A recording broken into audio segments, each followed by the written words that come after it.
Good evening. I'm glad to say we're still here. It's hard to understand if you don't have a YouTube channel out there. It's hard to understand, maybe. It's hard to empathize or sympathize, maybe, with what it's like running a YouTube channel. This being a part of your life, for me, it's been since 2010. And every day you wake up, you have to be concerned if your YouTube channel's still even going to be around. And a lot of people are going through that right now. It's crazy. But that's the time we're in. But you know what? I take it as a good thing that, we're still here. I'm still here, still able to broadcast, still able to do my videos. And this is why I literally pray every day over the channel. That's all you can do. There's a spirit of desperation in the air. There's a sense of time moving quicker. I've been noticing this for a long time because we're seeing all of these dark agendas really intensify like nothing I've ever seen before. For a long time, it was much like the boiling frog metaphor, where if you want to boil a frog, you can't just pop him into the boiling hot water. You got to keep it lukewarm at first, make it comfortable, let him settle in. And then over time, slowly, we raise the temperature until you finally have your boiling frog. That's what they did with us for a really long time in social media. And by us, I mean people who speak outside of the mainstream narrative. And that encompasses a lot of different groups. There's a lot of us who are awake to this system. We don't believe the lies anymore. We see right through it. And it seems as if they think that by destroying any dissenting voices, everyone's just suddenly going to turn back to mainstream. It seems like that's the idea. I know we're a lot smarter than that. So in many ways, we're watching a system destroy itself. We're watching a system intensify on destroying our minds. I'm going to do a live broadcast this week on Netflix, and we're going to cover some of the programming on that site. And they have over 130 million subscribers, I believe, or something like that, and still growing. Lots of eyes on these programs. And it's absolutely amazing what they're getting away with and what they're putting out there. I've covered some throughout the years, but when you put it all together like I have been lately, just wait, I'll show you. But again, it's just a part of that bigger agenda of what I call the beast system, and it does seem to be intensifying. So thank you out there for your encouragement, your kind words, your support, supporting through Patreon, PayPal. Also your prayers, most importantly, because that's what's really gonna make the difference nowadays, I believe. Anyway, my name's KJ Osborne, and welcome to KJ's What Happened. I saw in the chat earlier tonight, some of you are having your first time in the chat, so welcome and thank you. It gets pretty wild over there. It moves pretty fast, but what I love about it is there's so many smart people over there, and I mean that. Like I get so many ideas from you guys. A lot of you give me news articles and videos to check out, and sometimes they're pieces to the puzzle I've been waiting on videos I work on, and it's interesting. It's a real community, and you can get a lot of information. So if you're new to not just my show or even my channel and work, but if you're new to this kind of a community and you got a lot of questions, throw them out there, man. People are cool. They'll give you answers. So welcome.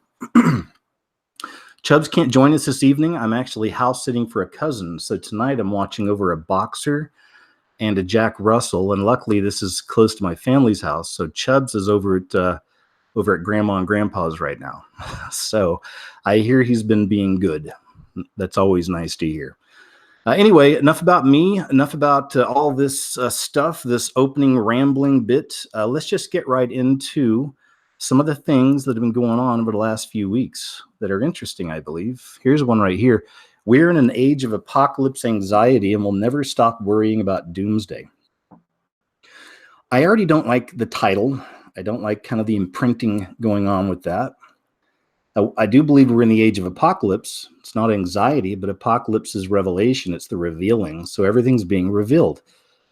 And we've talked about that a lot here. This is why you're seeing an end to old institutions. The movie industry's dying. Politics are dying. The left-right paradigm has been destroyed by this character we call Trump. Trump has single-handedly, and I know it's not just him, I believe it's the Lord working through people. And I'm not saying he's a holy man. God uses anybody God wants, but Trump has been used to destroy the false left-right paradigm. And now we're seeing on both, specifically on the left, you're seeing monsters. These people are becoming monsters. They're calling for violence. They don't care about truth at all, obviously, here it seems. And I believe it was always under the surface for many years through other administrations, but Trump's administration has really brought it out. It also brought out Republicans, quote, Republicans who really weren't Republicans. We've seen a lot of that. A lot of people on that side who really don't stand for anything conservative. But it's interesting, and we're seeing the left totally fall apart and just go crazy. And those are just a few examples. Everything's being revealed, even with Illuminati symbolism. I had a big part, I know, in that, because I started, again, many years ago, talking about those symbols. There were people before me and that I learned from, just like anybody else. There's books I've read. Anything from Fritz Springmeier, I highly suggest. Also, Behold a Pale Horse from Bill Cooper. It's a very good one. It's the first book I read that really opened my eyes up to a lot of the stuff I'm into now. So, apocalypse, revelation, everything being unmasked. No more hiding in the shadows. It's all coming out. You can even look at WikiLeaks and things like this. And again, part of the apocalypse, everything coming out, truth being revealed in everything. So, of course, there's going to be some chaos. But I don't like the title. We're in an age of apocalypse anxiety, and we'll never stop worrying about doomsday. Now, here's the deal. That is going to be true for some people. And that's where, even like with my own work, it took a long time before I started talking a little bit more about my faith, and following Christ and loving God and reading the Bible and everything else. Just because there's, again, so many subgroups attached to that can be troublesome. Other elements of Christianity or more modern Christianity, that, there's a difference between some of that and literally being a follower of Christ, right? So it took a long time, but anyway, it's important now, and even now more than ever before, that I discuss it every now and then. I'm never going to sit around reading scriptures and stuff because, just sitting there doing shows on scriptures, that's just me, because for me, it creates a bit of an echo chamber. My whole job I really have in this for all these years is I know the gifts I was given. They're definitely different, and I've used them. I've created the kind of things I've created. I show some of the horrible things that are happening, and I've been doing that for a really long time. And people have tried to get me to become a preacher, and so you should just stop that and start reading the scriptures, and things like this. And you can find that in other places. I've got nothing against that. In fact, there's some channels I'm sub to that do that. So, but that's not what I do. That's not why I'm here. And I've definitely, I feel have played my role spiritually in this, in trying to unveil all of this and show you what was coming. And again, that goes back to the Illuminati type stuff, the symbolism. And then, we saw it grow to the point I seen a car commercial where they actually mentioned Illuminati. He had like Siri or something in his car, and he's like, Siri, what's the Illuminati, or whatever, or Alexa, whatever it was. But so we saw it get all the way to the top. Then we saw all those, Pizza Hut coming out with a conspiracy guy, Progressive Insurance with a conspiracy joke, commercials, and all these different major corporations started coming out making fun of conspiracy theorists. This all started a few years ago. Even had Weird Al Yankovic coming out with his song about conspiracy theorists. And now here we are, man. So you saw all that come out. They actually attacked back, didn't do the trick, didn't do the job. And now we have straight up just censorship. Now they're seeking these kind of things out, certain kinds of things they don't like, and they're just taking them out or demonetizing people, taking away their ability to earn a living And then people will say, well, just go get your real job. You know, I mean, that's the thing is I've had to leave 3 times and go get work for a while. The channel starts collapsing. That's just what happens. Some people, if they left, I mean, again, like I understand it, you know, I mean, this is stuff I wake up to and stuff I go to bed with, you know, I'm always thinking about what's going on in the world, what videos I want to make, how, you know, what's important, what do I need to talk about, what shows to do, you know, whatever, man. It's just, you live it. You know, some of us are living this. Like I said, I've gone out and got some work before, you know, and if I have to again in the future, I will. I'll do whatever I have to, but it does affect, you know, our work on here. So anyway, yeah, there you go. Age of apocalypse anxiety. So what I'm leading up to by talking about all this stuff and going down these various side roads is that the only way, I believe, especially a person like me that can live in this stuff for, you know, 12 years now, on and off YouTube, and think about it all the time, the only way I've found peace is through Christ. That's me, and through my relationship with God. That's how I've handled it. And it's strengthened a lot, man, throughout the years, especially being in all this. But I've learned more and more to truly become a follower of Christ and do that the very best I can. There's still a lot of areas of my life I need some work, okay? I mean, for real, I know that.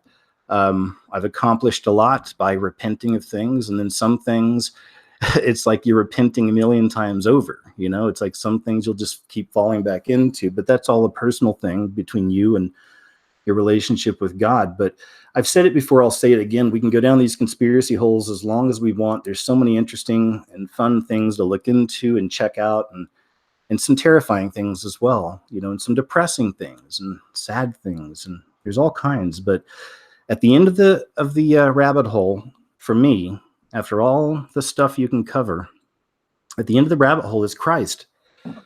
You know, I believe in what the Bible says, going through the Son to get to the Father, right? Going through Christ. And, you know, people ask, you know, how do you do it? You know, what does it mean? And it's very simple. Well, it's a simple idea, but the first part's really tough.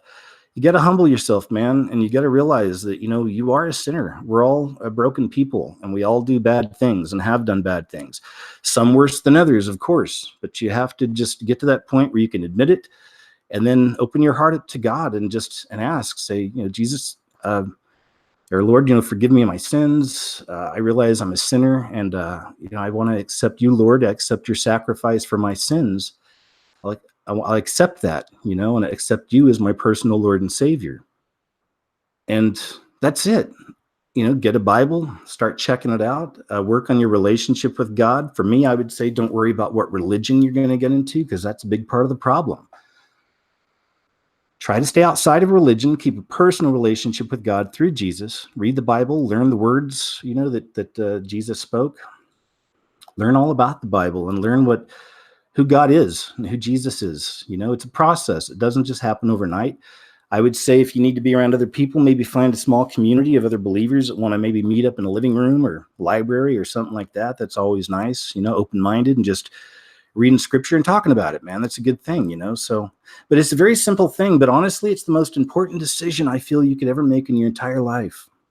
And a lot of you out there may not be with that. I get it. My audience is very wide, but, you know, I hope that you'll look into it, guys, because all the stuff I've shown you through the years, and other people do this kind of work as well and have shown you things, everything we're showing you, we're seeing it all manifest more and more. You know, we were ahead of the game on this years ago, and now we're truly seeing an antichrist spirit, if you will, spreading all across the land and manifesting in a lot of different ways. So I'm not going to read the whole article, actually. I just kind of wanted to bounce off of that headline there, because it's really a bunch of fear porn type stuff and trying to keep you in that fearful state of mind with this stuff, which we shouldn't be. Okay, let's check out some other things here. If you're still with me, so, you know, that religious stuff. Okay, Jay, just hopefully you're not like that. Don't worry. All right, we got some goodies for you this evening. Here's a really kooky one. I wasn't sure what to think about, but it wound up going very viral. I've seen a lot of people covering this one. Mom shocked after unnerving CCTV shows Dobby figure outside her driveway. And says a mom was left reeling after CCTV captured a bizarre creature in her driveway, with some comparing it to Harry Potter's elf Dobby. So, like I said, I wasn't sure when I first saw this what I was going to do with it, if I was even going to show you. I don't know what to say about this. I have seen a lot of interesting paranormal and supernatural footage through the years, and I always share the best I find, on the channel. So you guys have seen it too. I love these kind of subjects. That's why I wanted to share this. But I don't know. It is interesting that whatever it is, you can see the reflection off the car. You see that. You see the shadow. I don't know if it's just a person in a suit, or whatever. Someone just being goofy, or maybe they captured something very strange and supernatural. I don't know. But let's take a look. It's a pretty short video, 30 seconds. Let's make it a little bit bigger here. There we go. Let's check it out. Dobby. I've seen bits and pieces of Harry Potter movies, but I don't even know what Dobby is. Let's try that again. All right, there we go.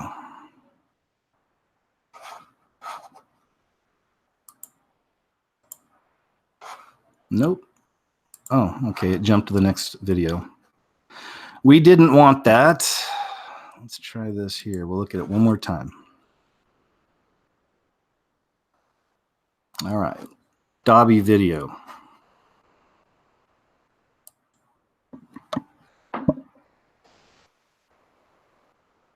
Okay, here we go.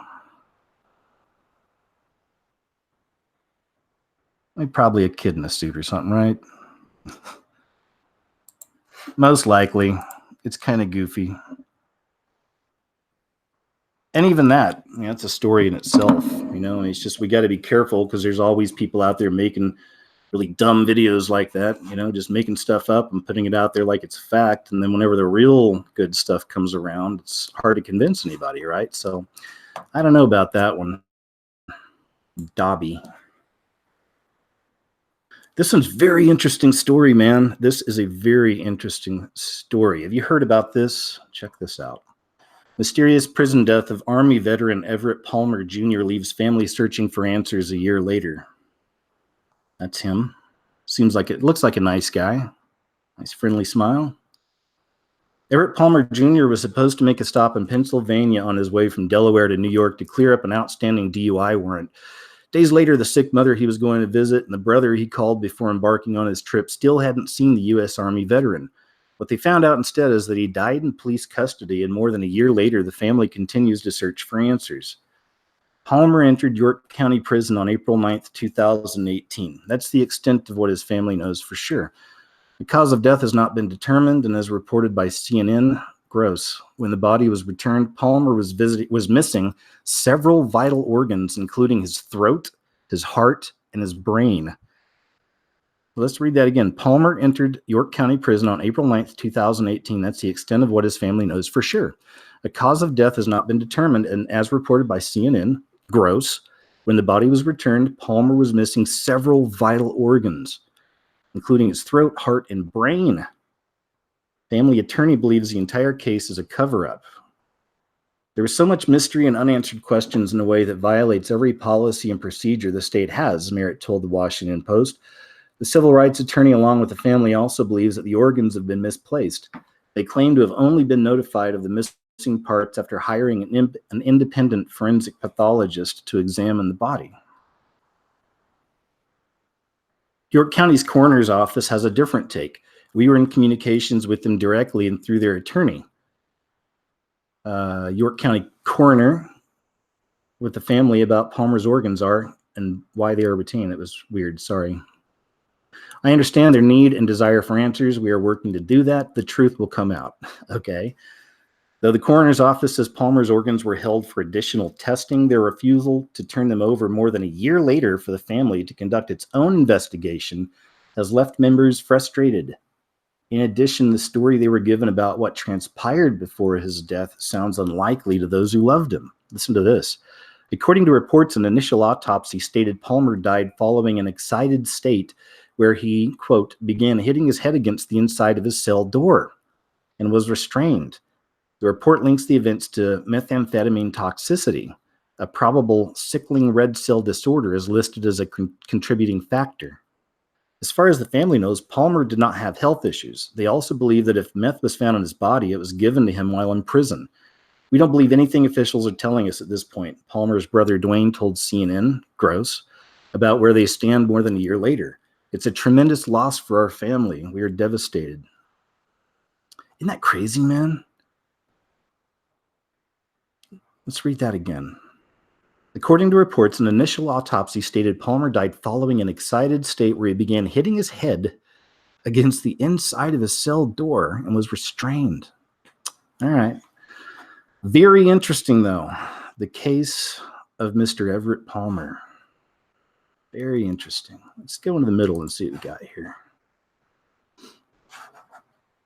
Oh, yeah. NBC edits out Alex Trebek crediting prayers with helping his cancer battle. In an interview, actually, this was an older story. We did this one a couple weeks ago. I don't know why I was looking at it earlier, but anyway, that's basically the story. So we already covered this once before. It's from May 29th, but just throwing that one out there. That is pretty jacked up that NBC did that, though.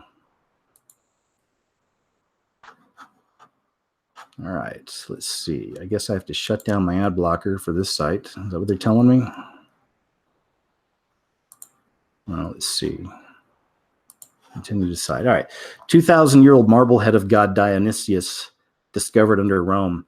The reason I thought this was interesting, and I saved this one already. I'm probably going to put this in a bigger compilation type video I've been working on, but I've done a few videos about the return of the ancient gods. Like over the last few years, we're seeing a return of the ancient gods, if you will, in a lot of different ways, even through superhero films is one way, but also through a lot of stuff like this. There have been some interesting statues discovered, interesting archaeology uncovered, art, all this stuff. But there's been a lot of things coming up over the last few years that all go back to a lot of the ancient gods and fallen angels and things like this. So I thought that was interesting. Now we got 2,000-year-old marble head of god Dionysius discovered under Rome.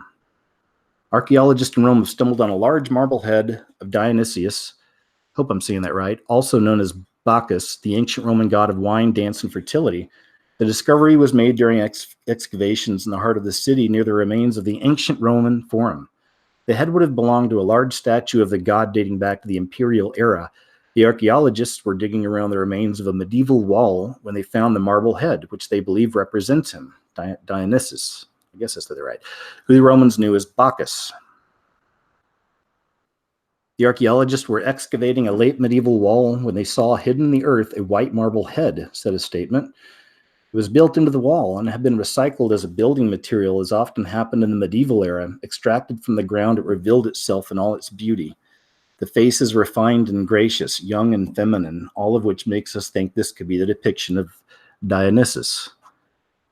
All right. Interesting, eh? Interesting stuff. The ancient gods returning for Armageddon, I think is what I called that video. Look at this, man. Somebody's been watching the Dukes of Hazzard. 2 Texas men died trying to jump their car over an open drawbridge.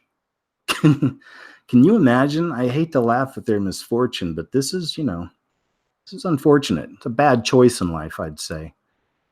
2 men died after attempting to jump an open drawbridge in Louisiana, authorities said. State police responded to a single vehicle crash around 2 a.m.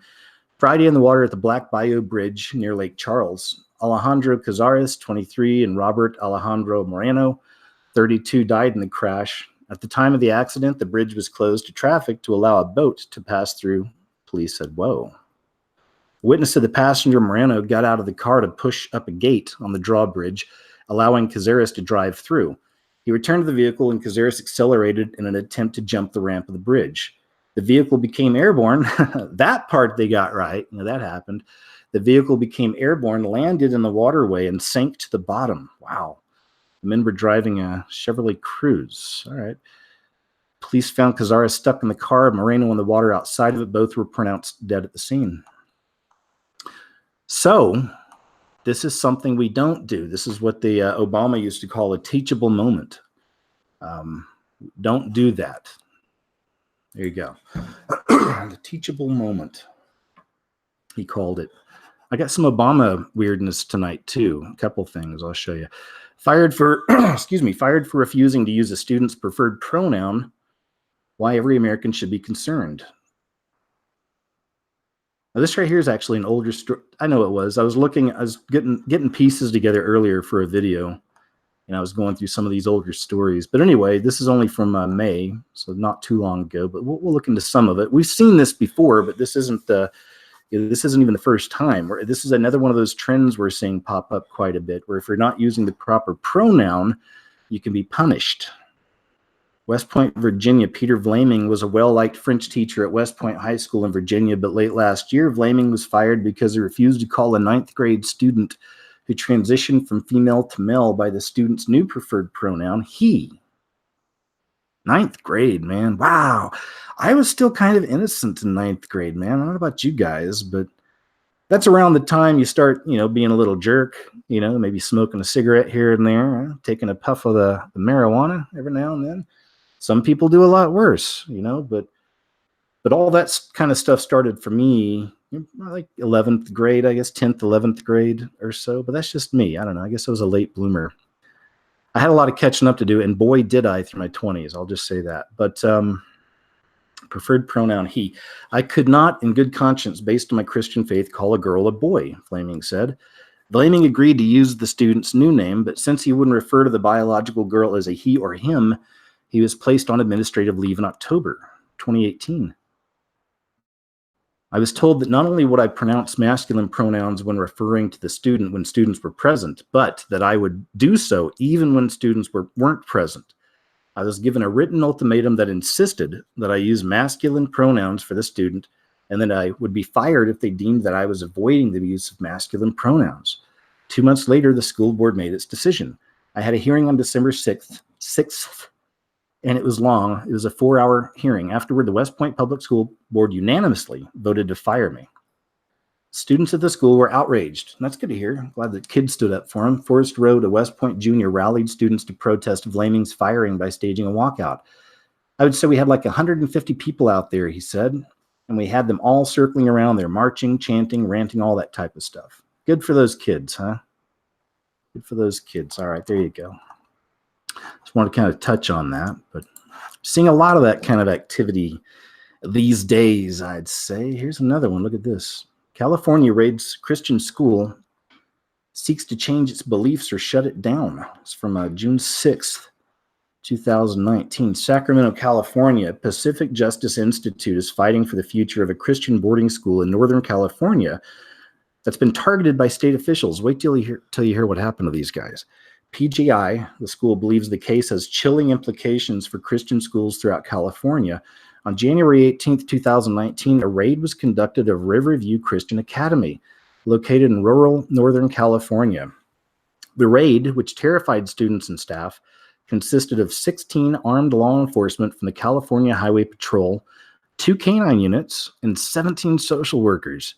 The state later admitted the raid was prompted by an internet rumor. Hey! An internet rumor did that, put forward by an online left-wing tabloid. The state was duped into thinking the schoolhouse housed illegal drugs, stockpiled weapons, and was preparing for an end-times apocalypse. Okay, yet the Waco-style raid turned up no such evidence. Of course. Instead of apologizing for its dangerous blunder, the state doubled down and began imposing daily fines against the school for allegedly operating as an unlicensed community care facility.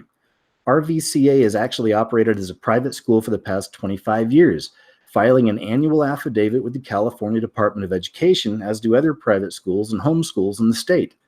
But the state is now taking the position that due to recent legislation, it is no longer possible for a private boarding school to operate without extensive licensing and oversight by the Department of Social Services. But licensing is more than just an administrative headache. It would require the Christian school to relinquish its moral standards. There's where we're at, guys. Here's the point of the story, okay? It would require the Christian school to relinquish its moral standards. For instance, the state requires that licensed facilities allow students to have the right to engage in spiritual and sexual exploitation, which contradicts the goals of many parents who enroll their kids in RVCA. The school operates under the Ministry of Teen Rescue, a nonprofit that comes alongside parents who think a change of scenery and alternative educational environment is just what their teenagers need. Teen Rescue was founded in 1989 by Phil Ludwig, and launched the school in 1993. After a wildfire destroyed its campus in Southern California, it moved to its present 250-acre location in Northern California. The campus includes dormitories, classrooms, a cafeteria, athletic field. All right, that's all nice. But so we get it. I think we get the point of the story there. You see it. It's happening. This isn't it's coming, guys. All right, we a couple years away. You got some time. All right, chill out. It's like, no, this stuff is here. Like, it's happening now. But with the media controlled as it is, and with, again, the attack on independent voices like myself, you can see where that's going to play a big role. There's so much stuff that they don't even cover, obviously, on the mainstream. It's some of these some of these news networks, all they do is talk about Trump. So you're not getting any real news at all anyway. My parents didn't even know what was going on with YouTube restricting and all that stuff and all the censorship. Like, they haven't even heard about that. Like, you guys haven't even heard about that? And they watch all the news. They're always watching news. It's usually local news, or it's like all the official ABC, NBC, or CBS. So they watch the mainstream stuff. They don't watch news channels or anything. So, and again, they're on the news all the time, and they haven't heard a darn thing about it. I mean, that's just an example, at least. So check this out. Transgender woman becomes one of the world's first to get, I guess, 13,000. I know that's either, what is it, quid or pounds? I'm not sure. And I don't know the difference, so I'll just say 13 grand. Transgender woman becomes one of the world's first to get $13,000, 13 grand, 13 whatever, inflatable boobies. Ivanka Vladislava. If that doesn't sound like a villain. Ivanka Vladislava. I'm in a lot of trouble, man. Why? Ivanka Vladislava, man. She's coming to get me, It's a scary name for a scary dude. Let's check him out. Ivan Vladislava, 27, underwent the procedure after dedicating her life to looking as feminine as possible before suffering an infection in an old implant and living with one boobie for a year. There he is. The transgender woman has become one of the first people in the world to get a lot of money inflatable boobs fitted that reach a massive pea-cup size. Ivanka Vladislava, 27, underwent the procedure after dedicating her life to looking as feminine as possible. She even started taking female hormones tablets at 11 years old. What could go wrong? Mom, Dad, hello? Where were you when your 11-year-old child started taking female hormone tablets? Ivanka started investigating the option of inflatable boobs after suffering an infection. We got that. Now Ivanka is able to inflate her boobies by filling them with saline solution from her, quote, normal J cup all the way up to massive peak. This is what are we becoming? All right. What are we becoming? I did a music video recently called What Are We Becoming? And it covered some of this kind of stuff, what people are turning themselves into. Anyway, that video is on my website. It's also on my Instagram. I started an Instagram recently where I'm putting up music videos. I'll take clips and put music to it and stuff like that. Some of you may not even know I do stuff like that, but that's other things I do out there to get out there and help open minds. It's an easier way to do it. It's an easy share for people. They're entertaining. It's usually a song, maybe 3-4 minutes long, with a lot of things happening in there and whatever subject I'm talking about. But go take a look at some of those if you're interested. But for real, what are we becoming when people do this? And this isn't, I'm keeping a light heart about this, but I'm not being mean to this person. I don't have any mean feelings towards people that do this. My heart goes out to them. My heart goes out to them. Right? How lost do you have to be to do things like this to yourself? How out of touch with your true spiritual nature? Anyway, it's a shame. It's a shame. You hear about this? A leftist tech reporter, Peter Bright, arrested for soliciting child relations online. Daily Dot reports far-left male feminist and reporter Peter Bright has been arrested on charges of soliciting relations from a minor on the internet. According to a federal complaint, Bright sought to touch, in bad ways, a 7-year-old and 9-year-old and met with an undercover agent in an attempt to do so. Bright was then arrested.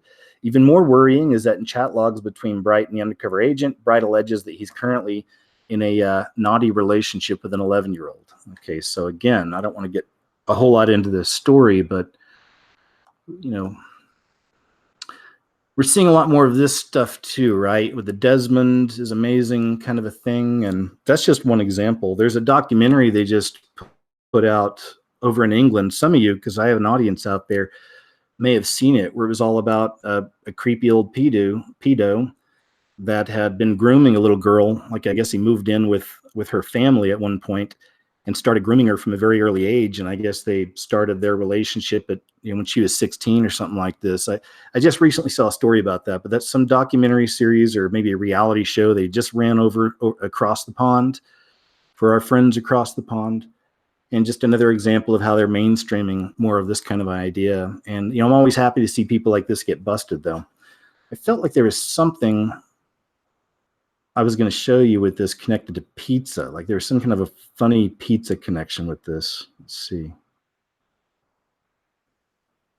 Well, yeah, there you go. See his name? Pumpkin Fright is his name.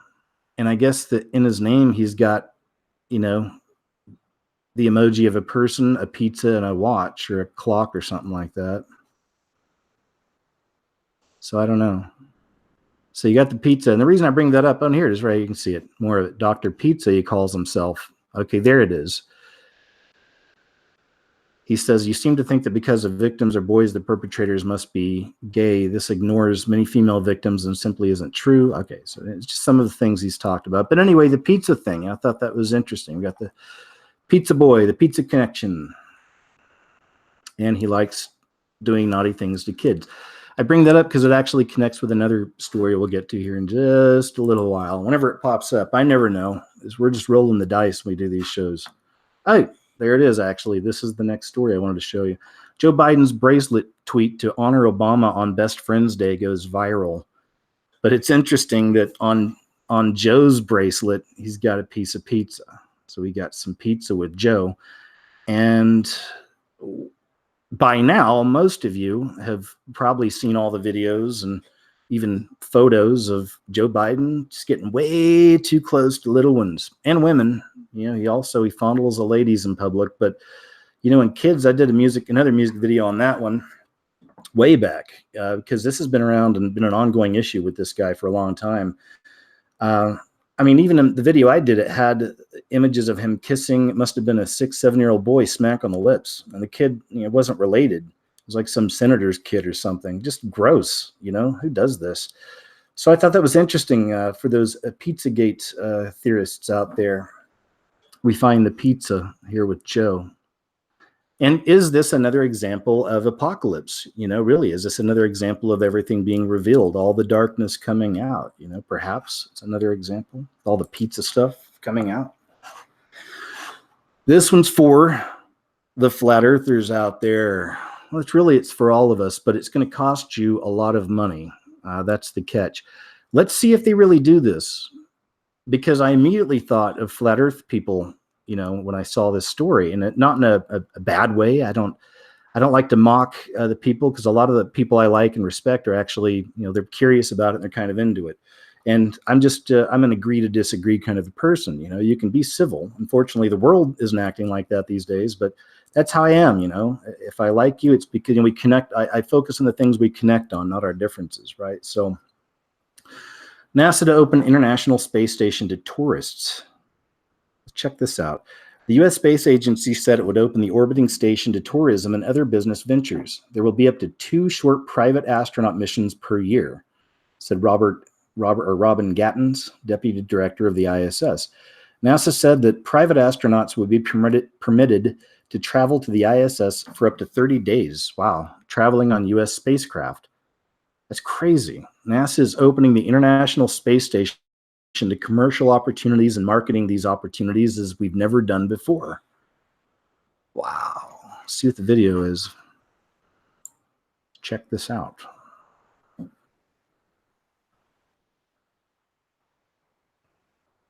Maybe it's a commercial. Probably not a commercial, but let's just see what they're talking about. Nothing. Well, let's see. Right. Those of us who have had the privilege to live and work aboard the International Space Station over the last 20 years know what an incredible experience it is, and the unique value of the microgravity environment for research, development, and technology advancement. We are so excited to be part of NASA as our home and laboratory in space transitions into being accessible to expanded commercial and marketing opportunities, as well as to private astronauts. Enabling a vibrant economy in low Earth orbit has always been a driving element of the space station program, and will make space more accessible to all Americans. Transitioning toward this new model of business is an important step to enable NASA to move full speed ahead toward our goal of landing the first woman and the next man on the moon. Commercial companies will play an important role both here in low Earth orbit and around the moon, working with NASA to test technologies, train astronauts, and develop a sustainable human presence. Well, there it is, man. Isn't that crazy? If they really do this, that's some wacky, wild stuff. 35 grand though, man. Maybe if we win the lottery or something, huh? You guys ever buy lottery tickets? I rarely do. I feel like I need to start buying them. I don't know. It would be nice to win a lottery. Be nice to have lottery money, in a lot of ways. I know there's a lot of stories where it destroys people. My first thought is I wouldn't have to depend on YouTube or Patreon to continue my work. That'd be the first thing. And I could grow bigger too. I mean, if I had enough money, man, or any of us, these are dreams, but wouldn't that be cool to win just tons of millions and be able to create your own YouTube rival? I think that'd be amazing. I don't know how much it'd cost. But you see a lot of people building sites now, and I'm on a lot of them. I'm on Vimeo and Minds and Instagram now, and Facebook, Twitter, and all that stuff. But you see a lot of new companies coming at BitChute. They've been around for a while, and they're able to do it. So it can't be that expensive, but they'd be cool. And I'd run commercials too. I always thought, why aren't companies running commercials against YouTube? Like dark screen, enter maybe just words, YouTube censorship out of control or something like that. People are looking for an alternative. Here we are, just something real simple, and then just kind of like the logo or whatever it's going to be. But anyway, that's me. Another tangent. Forgive me for my ramblings, but there's NASA. That'll be interesting for the flat Earth, man. That'll either totally confirm or deny, I would say, right? Mysterious intergalactic bridge. This was a cool one. Spanning 10 million light years, spotted between galaxy clusters and first of its kind discovery. To me, this kind of goes back even, I got to save this one too. It kind of goes back to, again, the kind of return of the ancient gods, if you will. Return of the ancient ways. Like astronomers have spotted an intergalactic bridge stretching between two galaxy clusters 10 million light years apart. A trail of magnetic fields and relativistic electrons were spotted along filaments connecting two clusters. I don't know if the numbers mean anything. You could look it up. There's Abel and Abel, but 0399 if you want to look up gematria, or maybe 0399 in the Bible and 0401 in the Bible. That'd be interesting to see what those mean, if anything. The discovery is said to be the first of its kind, revealing a glimpse at how magnetic fields and high-energy particles extend along the cosmic webs. So you get that, kind of a pixelated, weird image. But what I wanted to show you about that is this. Is the first thing it made me think about was Norse mythology and the Rainbow Bridge. You ever heard of the Rainbow Bridge? Now you have. Look at it. They have it in the Thor movies as well. But the Rainbow Bridge, so it's almost as if, in a sense, is the Rainbow Bridge returning? Is this another part of the return of the ancient ones, the return of the ancient ways, the Norse gods returning? This needs to be a video. I'm saving that page too. There you go. Did you guys even know this happened? FEMA just had a massive exercise called Shaken Fury 2019. The Federal Emergency FEMA will conduct Shaken Fury 2019 involving a series of tabletop, functional, and full-scale exercises in partnership with the U.S. Department of Energy, U.S. Northern Command, state and local governments, and the private sector. The exercise will take place from May 29th through June 7th and utilize a 7.7 magnitude earthquake scenario. Listen to where it's at, along the southwest segment of the New Madrid seismic zone near Memphis, Tennessee, to incorporate response and recovery missions. People have been making videos and talking about that region for years as if there's going to be an earthquake there. Some people have had dreams and visions about this, about the New Madrid just splitting America in half. Interesting, isn't it, that now we have Shaken Fury, and they're checking all this. Are they're operating in that same area. You know, I did a live show way back where I talked about my experience, because one of these groups came through where I was living a few years ago, and they were advertising on Craigslist. They wanted people to come out and act in scenarios for them, and they would work around it. And I was like, I got to see how one of these things works. So I actually went. And it was titled My Experience as a Crisis Actor, something like that. But I wound up taking that down because that's one of those trigger type words that YouTube's looking for and stuff now. So I took that down. I don't know what I called it now.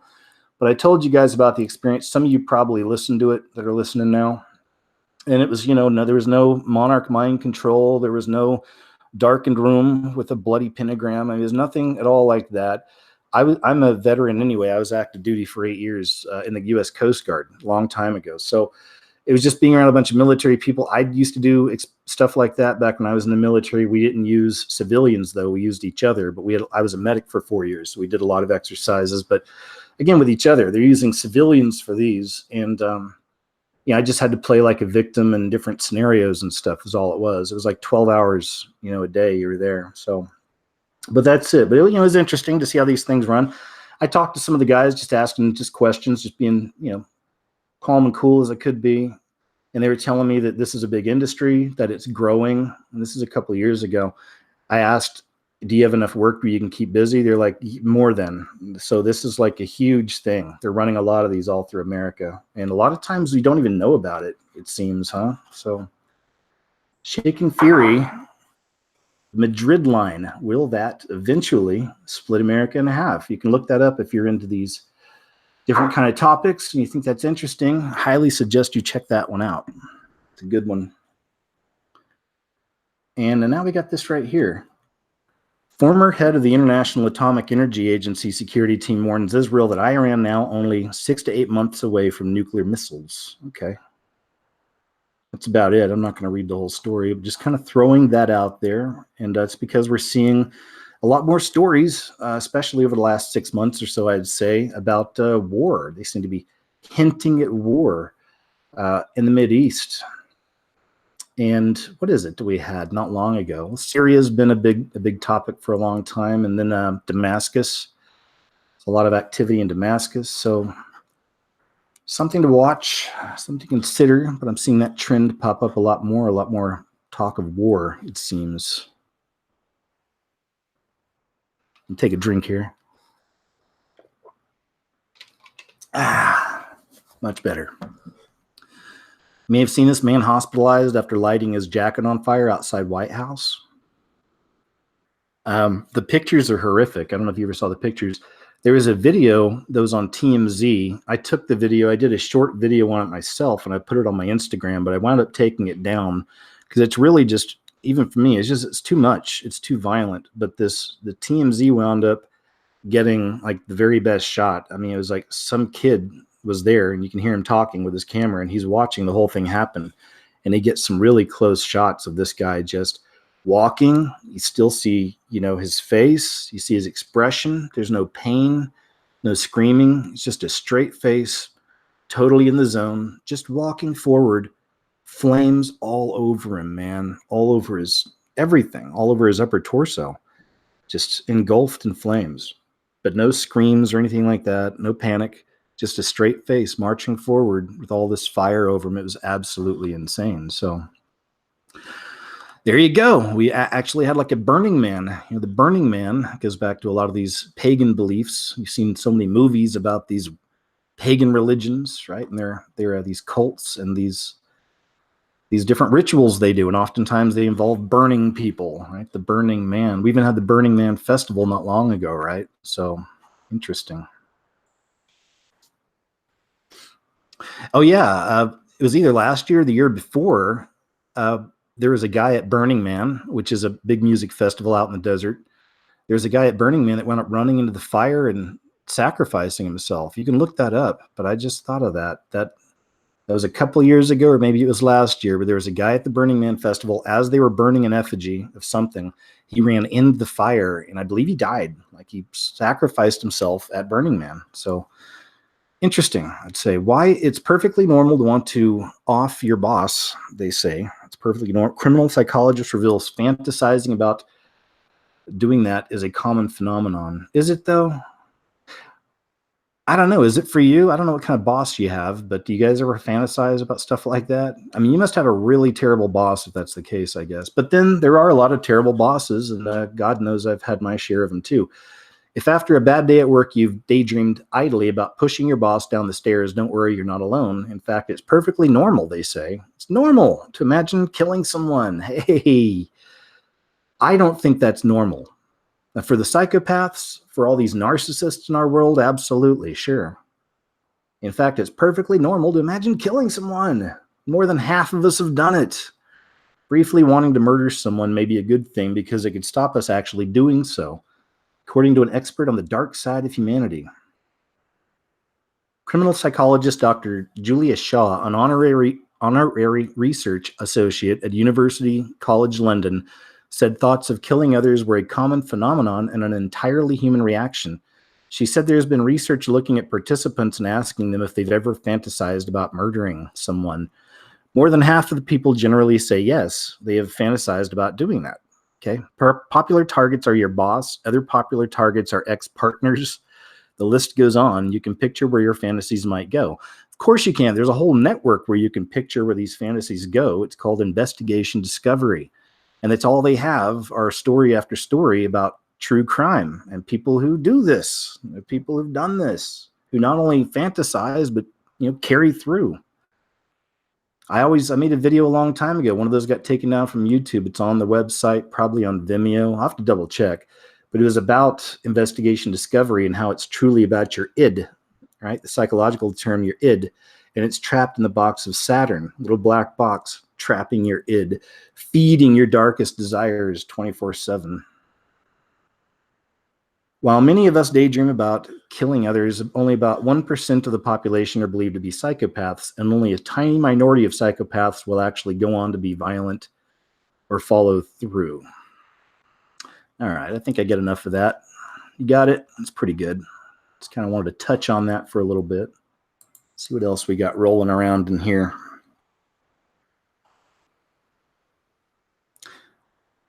Dad has destroyed my life. An incest father smirks as his brave daughter, who was left with 2,500 personalities because of his sickening abuse, faces him in court. And we'll read some of this here. But what's interesting is I mentioned Fritz Springmeier at the beginning of the show. Please check out some of his work when it comes to Illuminati mind control and Illuminati families. And this guy's the real deal. And he's been around long before me and long before most of you as far as talking about this kind of stuff. Check some of his work out, because it reminds me, reading this, about kind of how you can trade a mind control slave. He covers a lot of this kind of stuff. And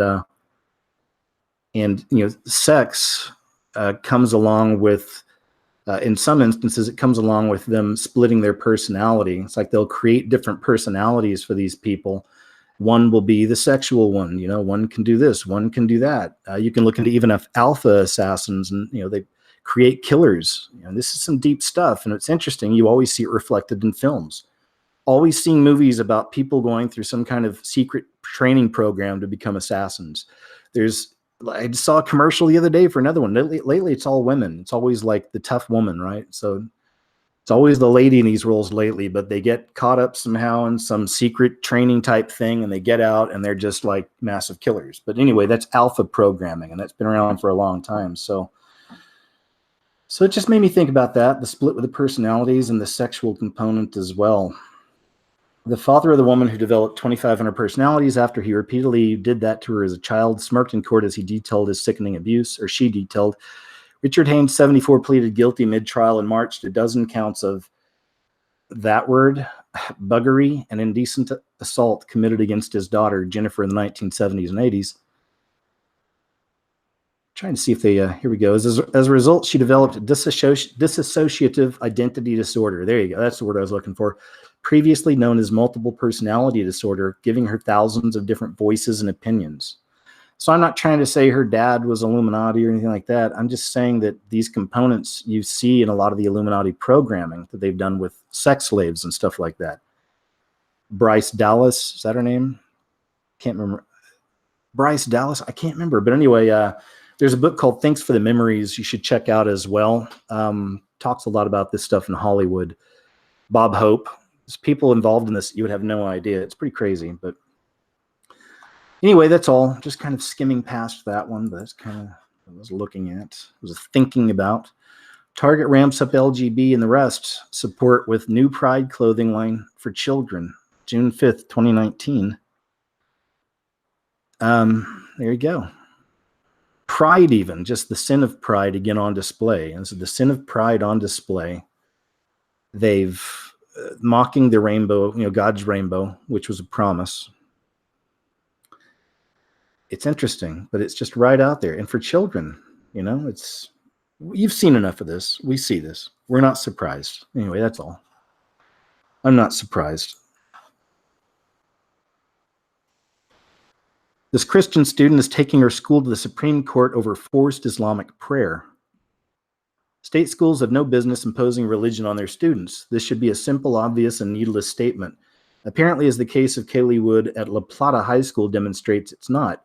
4 years ago, Wood was forced by her teacher at her La Plata, Maryland school to recite the Islamic confessional creed, the Shahada, as part of a written assignment.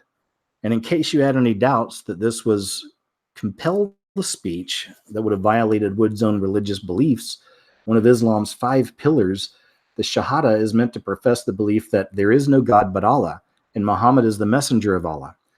Any teacher who compels his student or her students to do something to which they sincerely object on religious grounds should be ashamed of themselves.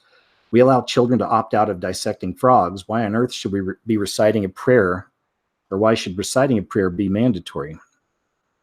As if that weren't bad enough, the global history course Wood took also allegedly taught that most Muslims' faith is stronger than the average Christian's.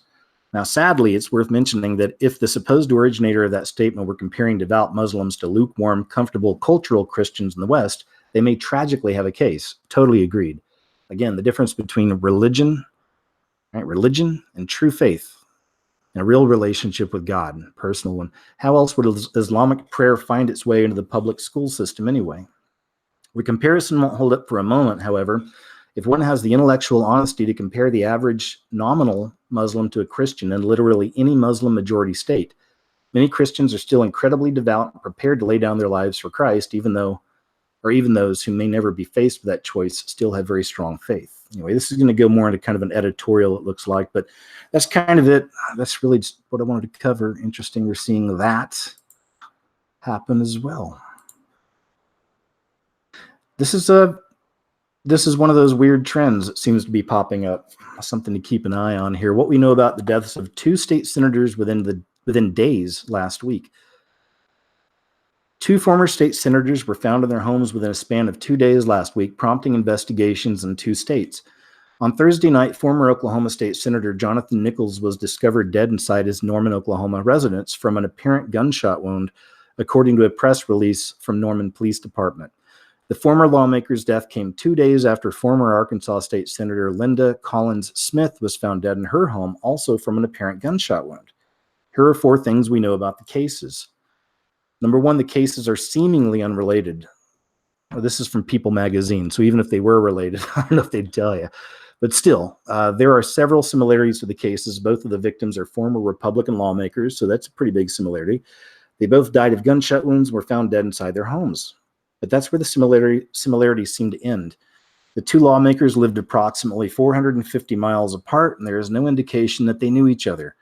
Collins Smith's death has been classified as a homicide. Her body was found wrapped in a blanket, and authorities are searching for suspects who might have been involved.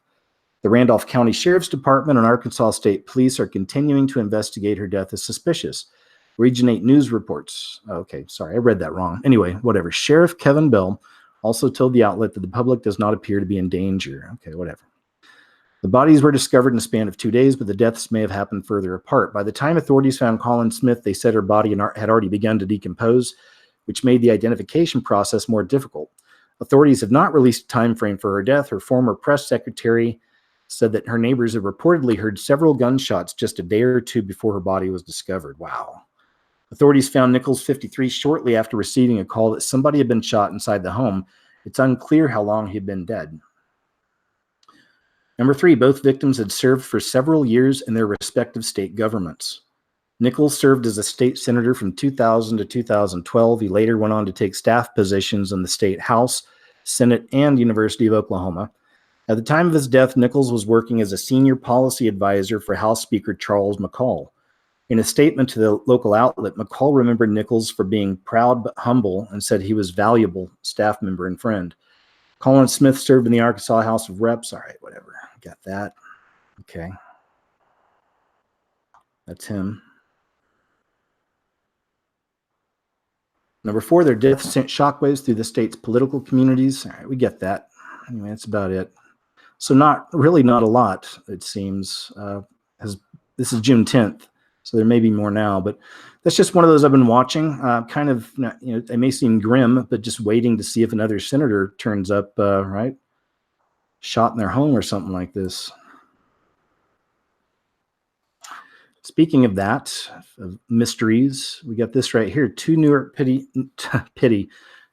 York Police Department officers die of apparent suicides just 1 day apart. 2 New York Police Departments, we got that. From apparent self-inflicted gunshot wounds. Deputy Chief Stephen Silks died Wednesday near the police department where he worked by a self-inflicted gun wound. He was a month away from retirement. Okay, that's interesting. He had been in the police department for 38 years. His entire career was devoted to New York City, its police officers, and fighting crime and protecting all the people we serve. He wanted to make our great city a better place for all, and he certainly did exactly that every day. A second officer, Joe Calabrese, 58, died Thursday. He was an NYPD Brooklyn South homicide detective, chairman for the Detectives Endowment Association Board of Trustees and Union Trustee. Calabrese didn't show up for work Thursday and was found when officers went to search for him. Fox News reported he had been with the department for 37 years. The other guy, 38 years, this guy 37, facing retirement. I am shocked and shattered beyond belief, said Michael Palladino. Joseph Calabrese was a dedicated detective, union official, husband, and father. He was a salt of the earth. But they're not even mentioning here. Okay, let's see. So, I mean, we already have something interesting just from reading the article. So Calabrese had been a part of the department for 37 years. And then this guy for 38 years. So they've been there for a long time. This guy was on a month away from retirement. He was probably getting close. This other guy, Calabrese, he was probably getting close, wouldn't you think? So I don't know if that has anything to do with it, but just interesting. It's the only kind of weird connection I can see, and that's just from the article there. This is an interesting picture. Are they clones? Internet baffled with Miss India contestants all looking fair and lovely. Let me see if I can make that picture bigger. I guess I can't. Here we go. Look at this. The Times. This is an Indian user has posted the collage from Times of India paper on Twitter with a question. What is wrong with this picture? I mean, wow, right? All beautiful, sure. But it's hard to make out the difference. And in India, I don't know about the melatonin in India. I'm sure it's different levels. Some people may be, I guess darker than others or whatever, but I wonder if that's, but there's a lot of that. There's a lot of darker, melatonin, if you will, or whatever it is. There's a lot of darker skin tone in India. This definitely doesn't represent the majority. So it just seems like an obvious whitewashing. Hmm. Here they are. Here they are. They do all look kind of alike, yeah, in their own way. There you have it. Are they clones? I don't think they're clones, but I think that's more of a cultural thing, and I guess maybe they're, it's unfortunate when you're not comfortable in the skin you're in, I guess. I'm not saying that for all those ladies, but kind of with the transgender person earlier getting the really expensive blow up boobies, I mean, it's for real though. There's got to be a lot of pain behind anything like that. You're making these great alterations to yourself, changing yourself so much physically. When, it's the inside, right, that we have to get working on and get right, then everything else will follow. White women can now go to dinners so they can be shamed for racism. This sounds fun. I imagine that some of you ladies probably like to have a girls' night out, and perhaps this will be a nice opportunity for you. White women around the country are invited to join private dinners where they can, quote, bear witness to the pain of Black and broken women. Race to Dinner is aimed at white women and was co-founded by Syra Rayo after her 2018 congressional run. The group's website points out that the company's goal isn't to make white women comfortable. Its aim is to be seen and heard by white women whose only job is to sit during the dinner and bear witness to their pain, which they say white women have caused. This is, it doesn't get much more cringy than that, does it? These dinners aren't for people who want to feel good, learn, or be an ally. All good things, all positive traits, spiritual traits, even kindness, generosity. It is not for white women or about white women. White women already know everything about white supremacy, it says, because, quote, you and your dudes wrote the book, unquote. Man, if this thing was close to me, and if I was a white woman, I would totally go to this. I'm serious. With a hidden camera, of course. It'd be great to actually see. Well, I say great. I don't know. It'd be interesting to actually see this psychosis, at work. I'm into some of this. Just people are so incredibly off on another planet. It's like watching a train wreck. You shouldn't watch, but you can't turn away. So I would, if I was closer to this event, wherever it is, and if I was a white woman, I would totally do this just for the footage alone. I think it'd be priceless. Anyway, I think I got about enough out of that. Just kind of a nasty spirit, that nasty spirit again that's spreading across the land. I'm not looking at this as so much as just through the lens of white and black, because we see this all the time. Different races do bad things to each other and their own races all the time. Okay, we get this. This happens. But anyway, it's unfortunate. Instead, couldn't you have just like a wine night, like a night out with some wine and maybe some nice little appetizers and a really cozy, comfy environment, or somewhere outside, and get different people from each race, and maybe we could talk about our similarities and, have some jokes and some laughs. That'd be nice, wouldn't it? Guess not. The only reason I brought this up is I'm going to show you something here. All right, here we go. Is that it? I'll just get right there. We'll just kind of jump into it for a second here. And, the way I do these shows, it's pretty loose, so thanks for bearing with me. But I've noticed this other kind of strange trend popping up over the last week. Well, one part of this started a little further back several months ago. But the point is, I keep seeing this connection with Obama and deep fakes. Okay, so I think I've got a few examples of that. But first, this was interesting. This is from May 31st, 2019. And it's from the CFR, the Council on Foreign Relations. If you don't know who they are, look them up too. This is one of the reasons that a false left-right paradigm in a lot of ways exists. Because on the outside and for the news cameras, the left and the right can look like they hate each other and fight. Now, it's different right now under Trump. I believe that in a lot of ways. Some of this is different, but I'm saying traditionally throughout the years, this is just kind of the process. On the cameras, they can look like they don't like each other, and in some ways maybe they don't, because there are real power struggles between these groups, but still. But meanwhile, behind the scenes at groups like the Trilateral Commission or the Council on Foreign Relations, they're all the same. They're all members. A lot of these people are the same members of the same clubs, so that's where you get the idea of this false left-right paradigm, where a lot of this stuff is an act.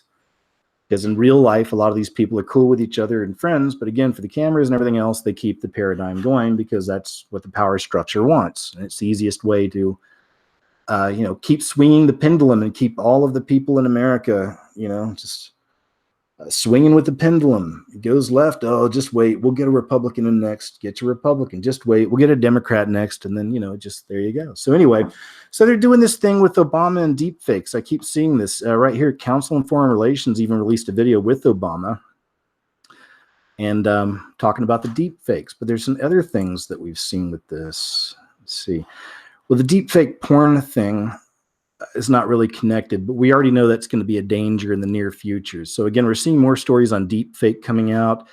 Don't believe your eyes, I feel like, is the message, in a lot of these. And give me a second and I'll, let me find that other story on Obama real quick. Just going to read my tabs and we'll get there.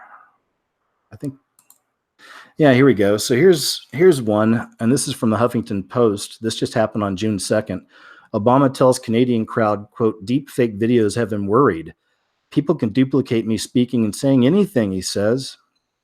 The reason I find this is interesting, again, I know I have a wide audience of different kinds of thinkers and believers and all everything. So I'm being myself and being honest. And some of my ideas and theories may seem kind of crazy sometimes, but this one really isn't. I mean, there's been a lot of interesting connections that have come out throughout the years on Obama and the Antichrist spirit, which no doubt I believe he has. A lot of people wonder if he is the Antichrist, if he's going to be the guy that's going to step up after the event and kind of take the reins, take the world stage. And it's interesting the way the media really, ever since Trump's presidency, it's always positive, love Obama stuff, of course, and then Trump, orange man bad. And that's where a lot of us have also talked, is orange man bad. Is he going to be basically the tip of the spear, if you will? Or is he going to be the guy that the event happens under? And then everyone can blame him and all of his people. Anyone on the right, again, they did it. The conservatives, the Christians, Trump. It's their fault America got bombed. Who knows? Maybe that'll be the start of a real serious division between the wheat and the tares, if you will, or the sheep and the goats. Maybe that's when the Antichrist appears. So I've heard all kinds of, some people think it's JFK Jr. Some people think it's Jared Kushner. And you hear all kinds of things. And I don't sit around worrying about it. I'm fascinated by these subjects. It's why I keep doing it. If this stuff is all evil and fearful to me, I wouldn't be into it. But it's all so interesting, man. And so many times we get it right. So many times we've seen things connecting, and then, a year later, it'll happen. So it's very interesting. Just something I've noticed. One of those kind of trends. We're seeing Obama and the deep fake stuff coming up a little bit more here.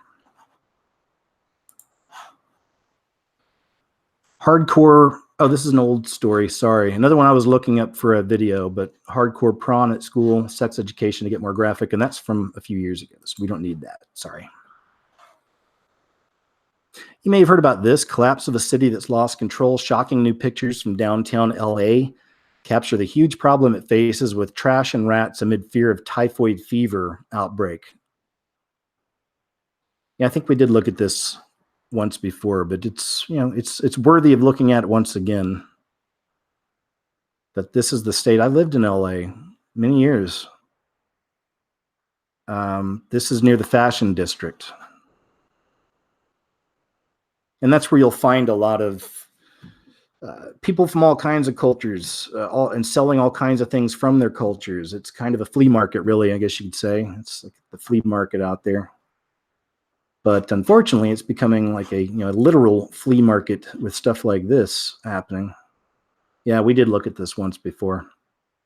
I was compiling some videos for, I was compiling stories for a video on this right here, and I forgot to take them down. There's only a couple of them, so thanks for your patience. Anyway, there you go. We see that. It's just, we see it rotting out there in Los Angeles. This was very interesting. I hope the video, yeah, there's a video. Faced with an officer's gun, a black man chose his best option, show his hands, and hit record. This is one of those things where, again, it's like immediately think like that false left-right paradigm. People get so trapped in it. Some people get so trapped in certain elements of the right side of it that they won't ever give black people a break when real things happen like this. Like this stuff does happen. You know, I know there've been a lot of false flags too, but I mean, this kind of thing does happen, right? And it happens to all races. There've been, you know, black cops who do bad things to white people. It goes back and forth. Okay. So it's not so much just on that, but here specifically, this is a real epidemic, you know, black men, you know, driving around and just getting shot or getting pulled over. And the next thing you know, they're in jail, or next thing you know, they walk into the jail and they never leave. And now they're missing their throat and their heart, you know, things like this. I mean, these things happen. There are things like this that are happening. It's very unfortunate, but let's go ahead and see what he did here and watch the video. I thought this was pretty interesting here. Huh? Can you tell me what I did wrong? Okay. Shut your car off. What I do wrong? Shut your car off. Come on, shoot me. Shut your car You off. want to shoot me? Got a gun? Where? Gun. Where? Shut the car Where? off. Where? My hand in the air. Shut the car off. Shut Nah, the car hey, off. come shut the car off. I ain't moving my hand. Where? Gun. Where? I wanted to stop that, play it again. Did you hear what that cop said? Say, he's got a gun. I mean, this piece of trash. I mean, that is so yeah. And just watch the way this man handles it. Can you tell me what I did wrong? Okay. Shut your car off.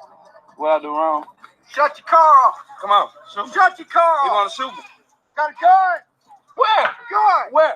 Shut the car Where? off. Where? My hand in the air. Shut the car off. Shut Nah, the car hey, off. come shut the car off. I ain't moving my hand. He trying to shoot me.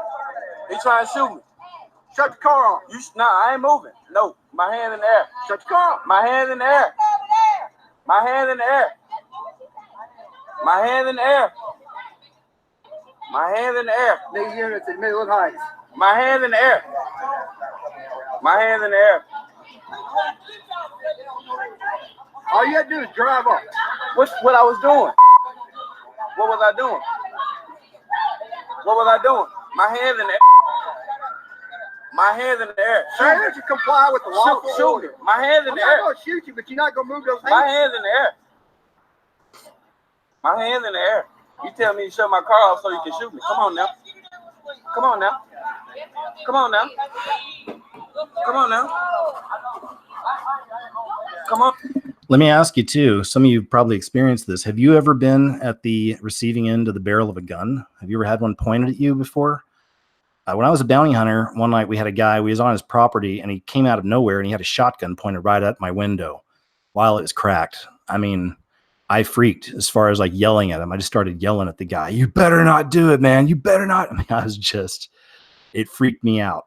And luckily after a few minutes, he finally lowered the gun a little bit, but we were looking for his son at the time. But anyway, not a pleasant experience. And look, this cop keeps the gun on this kid the whole time. Come on now. Shoot me. Hey, get your car.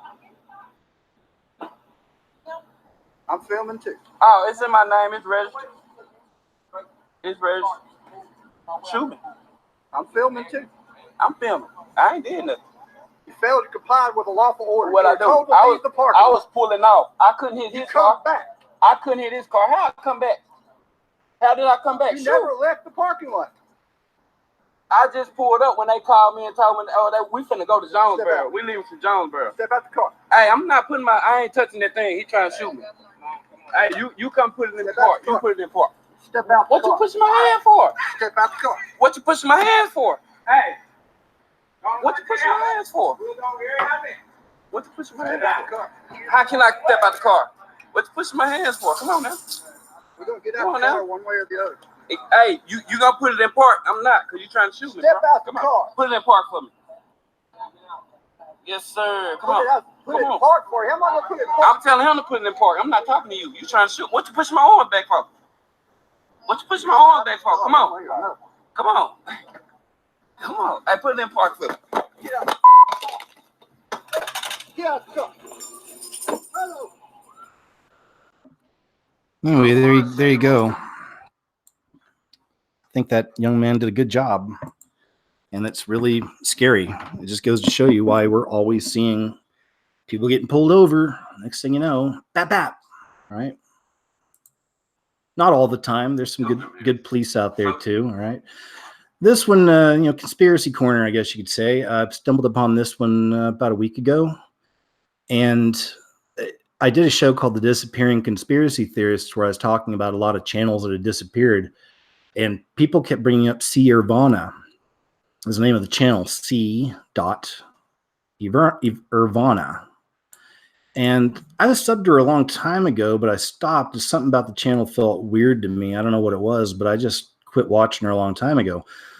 Anyway, I guess she disappeared off of YouTube a while back. People have been asking what happened. Where is she? This guy here, his channel is called Original Pilgrim. You can go check this out if you're interested. He leaves a lot of links down here to back up what he's telling you about, or leaves a link. Yeah, a couple links. There you go. And basically what people found out, according to him, is that C. Irvana the whole time is artificial intelligence. She was literally an artificial intelligence channel. And that's pretty crazy. So if you want to dive down that rabbit hole, I like to give you guys these nuggets all the time throughout the shows. That'll give you something to maybe do later, and let us know what you come up with. If you think it's true or not, and maybe your thoughts on that, would be interesting to see what you think. C. Irvana was a very popular so-called conspiracy channel for a long time. Put out the videos I remember her putting out, or it putting out now, I guess, were kind of compilations like Jason A does of different things, and she'd talk over them. Also, actually, I'm wrong. She talked over hers. And so she was similar to me, actually, in a lot of ways I do things. I'll just show you different clips or whatever, and we'll talk about stuff. But she had a similar kind of format, too. But anyway, check it out. Let me know what you think about C. Irvana being artificial intelligence. He says, the purpose of this warning is that the body of Christ should not be fooled, but be more on alert than they have ever been before. So anyway, check it out, guys, if you're interested. His channel's Original Pilgrim. The video is called C. Irvana Found, and you'll be shocked at what else is revealed. And let us know what you think if you go digging. Please. Raw video, crazed man attacks Trump supporters again. We get this. Spits on woman is immediately arrested. We'll watch some of this. But it just goes to show the mania. No, this isn't a black or white kind of issue, because we see all colors, creeds, everything else coming out and having this insane reaction to anything Trump. And again, that's where I wonder if the bigger picture is that he will be considered the world's bad guy. They're trying to frame him as that right now. They've been trying ever since he launched his, ever since he started his campaign. It's like a lot of this stuff started. Remember they had that story come out about grab him by the is what he said. And oh no, I got the dogs excited over there. But anyway, ever since then, so it's been a nonstop attack. But are they just framing him, as the ultimate bad guy for when the event comes? Then perhaps they usher in, Obama maybe, or somebody else. Anyway, I don't know. I'm rambling again, aren't I? Trump hater. Somebody give this guy some attention.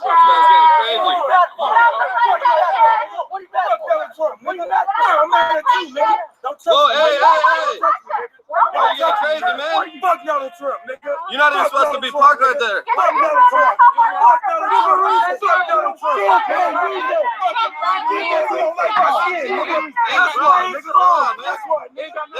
why are you assaulting people, bro? Forgot there's so much cussing in this, so I probably can't play it for very long. I didn't want to play the whole thing anyway. It's like 4 minutes long, but just a quick kind of glimpse. Again, it's some of the madness we're seeing out there spreading across the land, manifesting in many different ways. This is another one of those that I just did a video on this too. I did a few videos on how our reality is mirroring a lot of entertainment and ideas we've seen implanted in our brains through movies and TV shows. Now we have this Dutch girl, 17, who was sexually abused at 11, and that word as 14-year-old is legally allowed to die after contacting End of Life Clinic. I didn't even know this was out there, clinic, because she felt her life was unbearable due to depression. Noah Pothoven, nice name, I like that. Noah Pothoven was allowed to die at home after medics allowed her to refuse food and drink last Sunday. The Dutch teenager from Arnhem felt that life had become unbearable. Wow, 17? Mom, Dad, hello. The Dutch teenager from Arnhem felt that life had become unbearable and she could no longer carry on after she was attacked and assaulted on 3 separate occasions beginning when she was 11 years old. Now I get that too. That's a lot of pain to bear, right? But there's other options. Many people have lived through much worse. In Holland, children as young as 12 can be granted euthanasia. Wow, I did not know this. Okay. If they desire. Another one I need to make sure I saved. Okay. In Holland, children as young as 12 can be granted euthanasia if they desire, but only after a doctor concludes that the patient's suffering is unbearable with no clear end in sight.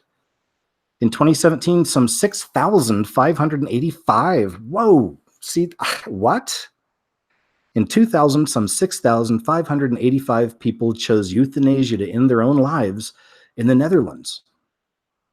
About 4.4% of the total number of more than 150,000 registered deaths in the country. Geez, that's crazy. The practice is hotly debated but illegal in the UK, but it's legal in some US states, Canada, and Belgium. In a social media post one day before her death last Sunday, Noah made her decision public. Before I continue, it immediately made me think of Futurama, and I've seen it in other, like Logan's Run is a famous old science fiction movie. I believe it was a book first, but in that story, another dystopian future, right? But in that story, when you hit the age of it's maybe 30 or 35, I can't remember. You have to die, so you basically sacrifice yourself. They want to keep the system always running with the youth, right? Like nonstop, and then there's no use for old people in this future, quote old people over 30 or 35, and so they have to sacrifice themselves. So anyway, but Futurama had suicide booths. You could like on the side of the road, you could walk inside and just click a couple buttons, maybe make a payment. I'm not sure if you paid for it or not, and then boom, you get done. So we've seen the idea out there. It's out there. Interesting. She wrote, I deliberated for quite a while whether or not I should share this, but decided to do it anyway. Maybe this comes as a surprise to some, given my posts about hospitalization, but my plan has been there for a long time and is not impulsive. I'll get straight to the point. Within a maximum of 10 days, I will die. After years of battling and fighting, I am drained. I have quit eating and drinking for a while now. And after many discussions and evaluations, it was decided to let me go because my suffering is unbearable. Noah added that she never felt as though she was alive, rather surviving, writing, I breathe, but I no longer live. Finally, she asked her friends and followers on Instagram to not convince me that this is not good. This is my decision, and it's final. Love is letting go. In this case, she added. There she is.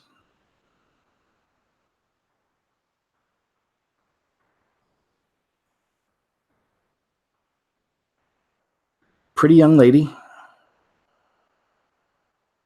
Not even fully in the prime of her life yet.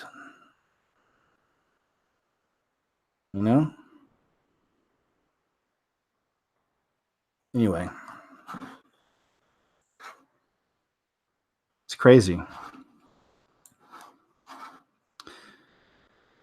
Draper police driver admits to using drugs intentionally hitting girl because she was that color, white. But it was a white guy that did it. That's him. Stephen Becky. The driver who hit an 11-year-old girl walking her scooter up a road in Draper Saturday morning admitted to purposely hitting her and using drugs before getting behind the wheel. A probable cause statement from Draper City Police Department states that Stephen Becky, this little twerp right here, Stephen Becky admitted to using Xanax, marijuana, LSD, and shrooms. Whoa. Talk about a rainbow bridge. Here we go. Buckle up. He also told police he deliberately hit her because she was white. Based on a neighbor's security camera footage, police believed early on that the collision was on purpose. Police say Becky was driving on the wrong side of the road and swerved to hit the child. Ronald Cook was on the scene immediately after the crash and said Becky got out of the car crash, aggressively walked up to the girl and said, "We all have to die sometime." Wow, right? Wow. The Antichrist spirit, dark spirit. Dodgeball is a tool of oppression. Can you believe this? A team of Canadian researchers are set to lecture teachers about the moral dangers of dodgeball, a sport they say teaches kids to single out and violently dominate weaker students. Dodgeball is a tool of oppression and miseducative, the researchers say in the abstract of a paper cited by National Post, which they will present in Vancouver at the Congress of the Humanities and Social Sciences, a summit for thousands of academics happening in early June. The hidden curriculum it teaches students is out of step with the larger curriculum, they argue. As we consider the potential of physical education to empower students by engaging them in critical and democratic practices, we conclude that the hidden curriculum is antithetical to this project, even when it reflects the choices of the strongest and most agile students. I don't need to read more. I think we know where this ends. But again, man, this is people call it all kinds of things. It's Marxism, Marxist takeover, communist takeover, crazy liberals, whatever. But it's not. This is a spirit, and it has many arms, as many tentacles to this beast. Virginia Tech offers 10 different graduation ceremonies for Black, LGB, and the rest, and Asian students. Again, more divisiveness. And this is tribalism. I've talked about it before. They separate us. This is how they get us to do their dirty work for them. They separate us into all these different groups and subcategories, and this versus that, and that versus this. And then they turn us loose. They let us eat each other. This is what they do. This is tribalism.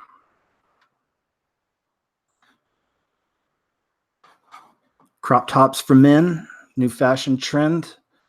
I know Christmas is still kind of far away, but sometimes we like to get them gifts early just to get it out of the way and be ready. So this could be something for some of you ladies out there to consider for that special man in your life. And there you have it. I'm a big fan of the reclaimed vintage bandeau in black, the one on the left. Basically a tube top for dudes. Yeah. Anyway, there you go. More of the feminization of men. Talked about a while back, you can look at statues from certain cultures that destroyed themselves. And one is Rome. In the beginning, their men were all very, the statues, the men were really strong with big muscles and, just kind of these virile examples of, the alpha male. And at the end, they were very, very weak, very gentle, very effeminate. At the very end, the statues, you can even see it through the statues of some of these cultures. Pennsylvania woman claims Golden Corral kicked her out for dressing too provocatively. Let's take a look. Let's see. Oh, there she is. That's what she was wearing. A Pennsylvania woman claims she was asked to leave a Golden Corral dressed too provocatively. Swerta Emke is her name. Said she was dining with her family at a Golden Corral in Erie, Pennsylvania, when a manager said her crop top was too inappropriate and some customers had complained. Asked what was inappropriate about her outfit, Emke said the manager couldn't answer. Fun fact, the one on Erie, have you ever seen, there was a TV series they had a long time ago. It was called Erie, Pennsylvania. Erie, PA, and it was like a little, kind of like a little X-Files-y type show about a little kid in a modern neighborhood with his friends. I thought it was kind of cool. So Erie, PA was a really interesting show, I thought, many years ago. I don't know if it still stands up. But what she's wearing, is it inappropriate? I don't know. Does it matter? I guess it does, but maybe I wonder what specifically people were saying was wrong. But, even that, look, really, it's sad that this is just normal. That's why I'm not making a big hoot about it. Unfortunately, you see this everywhere, especially with women's clothing. You see this everywhere. It's like, they, not just her, not just girls who aren't necessarily fit, but a lot of girls who are fit, wearing yoga pants and, showing it all, man, in a lot of ways. Tight little clothes, showing this, showing that. And, I get it, man. I understand. If I was a pretty girl, I don't know. Actually, I've never really given that a lot of thought. If I was a pretty girl, how would I be? I don't even want to think about it. I guess I can get on that stupid Snapchat app and see what I would look like as a lady. They got that new app out there. Anyway, to me, this is just beast system type stuff. This is Babylonian type attire, if you will. It's like anything goes. You know, we're in the culture of anything goes. People wear what they want. I guess I've been conditioned to where this stuff doesn't shock me anymore so much, just because I see it everywhere. I know you guys do too. Is it appropriate? Is it inappropriate? You know, there's so many levels, but at the end of the day, it's just people are going to do what they want to do anyway, and you know, there's bigger fish to fry out there, I guess you could say. But yeah, you know, there you go. Does that make any sense? I don't know if that made any sense. Hopefully it did. All right. Miley Cyrus thinks licking a cake will make you support that stuff. Anyway, that's it. Just letting you know. Just putting it out there. Miley Cyrus wanted me to let you know that she thinks licking a cake will make you support one of the most heinous acts could ever be put upon a human being. Not even giving them a chance. Cutting them off at the root.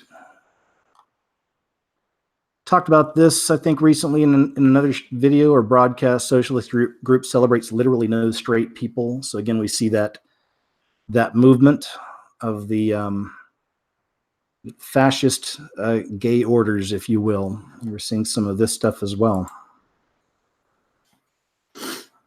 Okay, check this out. I've got two videos for this one, but this just happened on June 5th, 2019. What was that blue light over Dallas County? Let me pause it and make it bigger just so you can get a good view. All right, here we go. Buckled up. All right, good. Did that look familiar to you? We've seen that somewhere else before, haven't we? I think it was recently as well. This is a little slower here. Crazy. All right, so there's that. And now we have this. Now this is from June 5th, 2019, just happened. Remember this? That's a transformer at the So you had the weird blue light. But what was weird about the other one that we just looked over Dallas, that happened over Dallas, they said no transformers had blown, and they still had the same blue light. I almost did a broadcast on this whole thing because I did a video way back about transformers blowing in, I think it was in Austin, it was in Fort Worth. It was in Fort Worth, Texas. It's like 7 or 8 years ago this happened. There's a bunch of transformers blowing, and people had gotten some really good footage of this. They're just putting their camera out over the city and just capturing all these, you know, transformers blowing. And that's how it was sold out, you know, to the public. Hey, it's just transformers. But in those videos, you could see orbs. There were UFOs above those transformers, and they would change positions and change places. And it happened for a few minutes. So maybe that'll all come together in a bigger video in the future as I continue watching to see if this weird blue light turns up over another city. But I thought it was interesting. You know, this just happened back in December of 2018. This was a big story. It was you know, made national headlines over here in America. But blue light in the sky over in New York City. And again, everyone's saying it's just the you know, transponders blowing up or transformers blowing up. But what I was thinking, again, from that footage from Fort Worth, is what if that's just the reaction to what's actually right there? You know, what if there really are UFOs around, or orbs, energy orbs, interdimensional beings, I believe. Some people believe the fallen ones, you know, but they're shape-shifting energy. I've shown you that in a lot of different videos. Maybe they're feeding off of that energy. I don't know if that's how that works, or maybe just them being in a certain presence at a certain time or whatever, it causes these events. Again, I'm just kind of, you know, shooting off the top of my head here. This is the way I think about stuff. So I'll be watching more and more over the next few weeks and months for this strange blue light. If it appears anywhere else, you know, it'll be interesting to see what happens.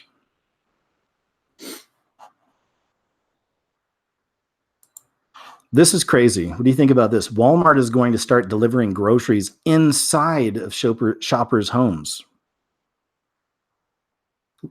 Walmart is going, okay, we just got that. It says right to their kitchen refrigerators. Starting this fall, nearly 1 million people across 3 cities, Kansas City, Missouri, Pittsburgh, and Vero Beach, Florida, will have access to Walmart's new in-home delivery option, the retailer announced Friday.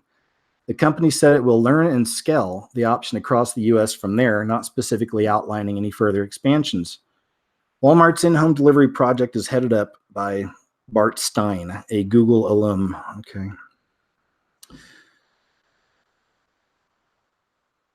He joined Walmart a little more than a year ago. He was a hardware more than a year ago from Whim, a hardware company he founded that hoped to be the so-called Keurig of frozen yogurt to lead Project Franklin. I don't really care about all this stuff. Just by the headline is what really counts here. Walmart is going to start delivering groceries into your home. In the article, they did talk at one point, they're actually going to have a camera. You're going to have a camera on the delivery person's chest. So they'll be filming everything that happens from the minute they get inside the house to when they get out. I'm not sure how they get their keys, but there's something for that as well. So pretty crazy, man. How lazy are we anyway? I like going to Walmart, man. It's kind of like going to a flea market, really, because you see all kinds of interesting characters, every time I go. MTV to debut first American sexually fluid reality show. Covered that not long ago. Just popping it out there. See more of this stuff being pushed. Wife of Warriors owner goes private on Instagram after getting death threats from Beyonce fans. Have you seen this? Here's the footage apparently they're all upset about.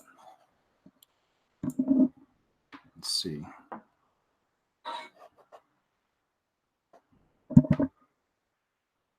So there you go. The lady kind of leans in over Beyonce's, just talking to Jay-Z, and that was it. Anyway, people are making a big stink out of this. Watch Beyonce's face. Is there some kind of reaction? I don't know. I guess it's everything's happy, smiles. This lady leans in. Smile drops, head drops, looks towards Jay-Z. Looks a little uncomfortable, shifting around. Maybe the queen. Look at those lightning bolts right over her left shoulder. That's perfect. The lightning bolt's a very common symbol we see in this beast system. I've shown that for years, but the lightning bolt's just over her shoulder. I thought that's a nice touch. And a pyramid right between them. You've got a pyramid right between Jay-Z and Beyonce with the lightning bolts over her left shoulder. Lady leans in, talking, people making a big stink out of this. Hours after her courtside conversations with Jay-Z sparked, oh wait, let's go ahead and start from the top here. Oh, here we go. Hours after her courtside conversations with Jay-Z sparked social media speculation regarding her relationship with Beyonce, the wife of Golden State Warriors owner Joe Lacob has made her Instagram private after receiving death threats from Beyonce fans. That's according to ESPN's Ramona Shelburne, who reported Thursday that Nicole Curran was in tears talking about her incident alongside the celebrity couple during Game 3 of the 2019 NBA Finals. Curran told Shelburne she got death threats all night before deciding to privatize her IG account Thursday morning just to make it stop.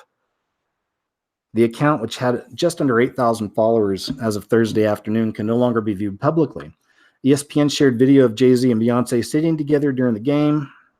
The fans and media alike quickly pointed out that Curran, seated next to Beyonce, was leaning over Jay-Z's wife to have a conversation with the rapper. Oh, how dare she, right? How dare she? I can't get over those pyramid between them both and the lightning bolts just to her left. There you go. That's how we see things. This led to rampant online speculation that Beyonce was actually irritated with Curran's actions, with some Twitter and Instagram users even reading into Beyonce's facial expressions and body language. So much so that some Beyonce fans ultimately decided to harass Curran on her Instagram, if I'm saying that right. Curran apparently received enough complaints that she issued a statement. And here's a statement. Listen, Beehive, she wrote. Yes, it's a hive mind. It is. Listen, Beehive, she wrote. I respect Queen Bee. I love her. I talked to her husband twice tonight. First, to take a drink order for them both when they arrived, as they were our guests. Second, to explain why I gave his wife a rose from a fan. All of this has been taken out of context. I am a happily married woman telling me to kill myself, ? Somehow I don't think she would support this. Anyway, there you go. How dare she? Cross the queen. This is a bit of nightmare fuel for you. True story here, apparently. This just happened. Check this out. And with a life-changing event. Stuck in a drive-thru with nowhere to go, a trip to get just some fast food in the Midway district turned into a nightmare for that man after an encounter with a homeless woman. As 10 News reporter Michael Chen shows us, an attack as fast as a snake bite will lead to months of uncertainty. All he wanted was a quick lunch. Instead, he was served up a health crisis. Just before noon last Thursday, there were 3 cars before me. Ralph Badeau was in the drive-thru line at this Taco Bell on Midway Drive. It was the busy lunch hour. He ordered but had to wait at the pay window. As he waited, Rambling, throwing up her hands. he saw a homeless woman in her 40s hit the hood and window of a bus in the parking lot before she headed toward him. Hit my mirror as she came up, and I was like, okay. And then I was like, do you need anything? And then I don't know if that's when something triggered. Badeau's driver's side window was open. His arm was resting there. And then all of a sudden she pulled up her left hand, which had a bag, and then there's a syringe right here with a needle sticking out. And she pushed my arm into the car. And when she pushed my arm my hand into the car, the syringe entered the side of my hand. The woman then smacked his window and wandered off. And in disbelief, hoping that you're going to wake up. As the shock wore off, Entered and then exited right back out. Badeau, a new dad, thought of his 6-month-old son. Well, if I do contract something, it's like, how is that going to change my life with him or my length of life with him? Badeau must now undergo 7 months of blood tests to rule out a myriad of diseases, including hepatitis and HIV. You see these things, or you see something like this on a movie, and you don't think that it's ever going to happen in real life. Real life now filled with uncertainty after a wait in the drive-thru. A trip to Taco Bell should not end with a life-changing event. Michael Chen, 10 News. Wow, how about that, huh? Can you imagine? That is some scary crap right there. Now, we covered Everett. We might spend more time living in virtual reality than actual reality. No big surprise there. I think we saw that coming. Anyway, that's pretty much it. Just the headline there. And I think that pretty much concludes my stories for this evening. Let me jump over here to the chat real quick with you guys. I'm always a little bit delayed, so I don't get on right in time to chat with you guys, okay? But hey, I just want to say thank you once again for being here, you guys. I appreciate you. I appreciate all of it, man. The prayers, the love, the support. Thank you. If you'd like to continue, well, thank you for those that do support my work, but if you'd like to start supporting my shows, my videos, and all of my work, please check me out on Patreon, PayPal. I'll leave links below. Much appreciated. We're in that time. I've already covered in other videos what's happening with this channel. I'm just grateful we're still here. So thanks again to the moderators. Did a wonderful job as always. Thank you so much. And I'll go ahead and let's leave with a little prayer here, guys. I want to try to make this a thing here at the end of the shows, at least. It couldn't hurt. It can only help, right? So, Heavenly Father, first off, thanks once again for just protecting my work so long, Lord. You've given me the gifts you've given me. I've been trying to use them the best I can. And I hope you see that in my heart. I hope you know my real intentions. And just thank you so much for the gifts. Thank you for a platform to speak to the world. And thanks for the fact it still exists. I pray you continue to form a hedge of protection around it, Father, and thank you. Also, Lord, for the listeners, you know, there's a lot of scary things happening in the world right now. There's a lot of sad things and even terrifying things and just bad things in general. Father, please bless them all. Bless everyone listening to this broadcast, please, Lord. Touch their hearts. Give them peace. Give them comfort. Thank you. Thank you. They really need it out there. We all do right now. And that's it, Father. Just thanks again for everything. You know, I love you. And in Jesus Christ's name I pray. Amen. And there you go, guys. I hope that was okay. I want to try to do little short ones from time to time. And, you know, like I said, in these days, you know, we all need to, I think, turn our attention a little more towards the Father, because as these things play out, it'll start making more sense, I believe. And on that note, man, that's it. Usually this is where I start rambling and telling you how much I love you. But thanks, man, again for everything, guys. More shows coming up this week, more videos as well. I'm always working on something. So we'll see you then, okay? Take care.